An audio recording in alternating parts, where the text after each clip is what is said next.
Hello दोस्तों, क्या anticipatory bail अग्रिम जमानत खारिज होने के बाद कोर्ट आपको सरेंडर करने का आदेश दे सकता है कि इस सवाल का जवाब कोर्ट द्वारा दिया।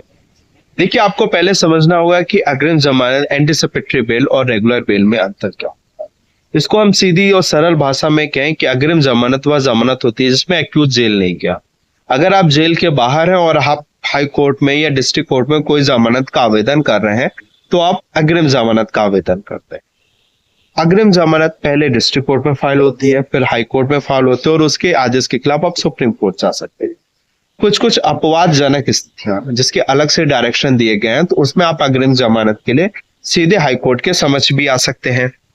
अब देखिए, समस्या ये है कि क्या किसी कोर्ट में बेल का आदेश देते हुए कोर्ट ये डायरेक्शन कर सकते हैं कि आप सीधा सरेंडर करें। सरेंडर करना इसका मतलब आप दूसरी अग्रिम जमानत फाइल नहीं कर सकते, आपको रेगुलर बेल फाइल करनी होगी।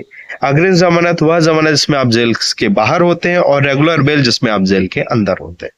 अभी एक हाल के वक्त में एक ऐसे ही मैटर में कोर्ट ने फर्स्ट एंटीसिपेटरी बेल को तो रिजेक्ट किया, उसके साथ यह फाइंडिंग दे दी कि एक्यूज ट्रायल कोर्ट के समक्ष सरेंडर करेगा और सरेंडर करके रेगुलर बेल लेगा।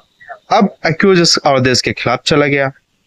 इसमें कोर्ट ने यह निर्धारित किया कि देखिए, बेल एक्यूज का राइट है और कोई भी कोर्ट आपको ऐसा आदेश नहीं दे सकती कि आप ट्रायल कोर्ट के समक्ष में खड़े होइए और रेगुलर बेल कराइए, क्योंकि अगर आपने एक बार सरेंडर कर दिया तो एंटीसिपेटरी जो आपका अधिकार है वो लैप्स कर जाए।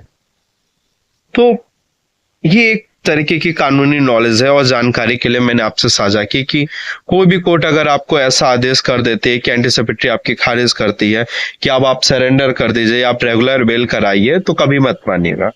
आप उससे ऊंची कोर्ट को अप्रोच कीजिए, आप उससे ऊंची कोर्ट को अप्रोच कीजिए। हाई कोर्ट में चलता रहता है, सुप्रीम कोर्ट में चलता रहता है।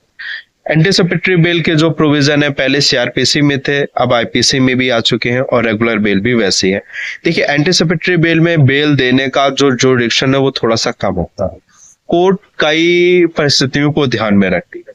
और वहां रेगुलर बेल में जो बेल देने का प्रोविजन है उसमें कोर्ट थोड़ा सा लिबरल होती है, क्योंकि उसमें एक्यूज ऑलरेडी ऑन जेल में है और ट्रायल की अवधि है, उसने पिछले कितने क्राइम किए हैं कि नहीं किए, ये सब उसके आधार बनते हैं रेगुलर बेल में बेल ग्रांट करने का और नहीं करने का। तो मैं advocate Ajay Kumar Kashyap, Allahabad high court से आज अपने गांव आया हुआ हूँ, मैनपुरी में, और छत पे बैठा हूँ तो सोचा आपके साथ कुछ साझा किया जाए। मैं करता हूँ, इसलिए मैंने ये वीडियो बनाया। अगर आपको इससे रिलेटेड एंटीसिपेटरी बेल या रेगुलर बेल से संबंधित कोई भी समस्या हो, चाहे आप लोअर कोर्ट में फाइल कर रहे हो या आप हाई कोर्ट में फाइल कर रहे हो, इवन आप सुप्रीम कोर्ट में भी फाइल कर रहे हो, तो आप मुझसे राय ले सकते हैं। मैं आपकी बिल्कुल मदद करूंगा। जय हिंद, जय भारत।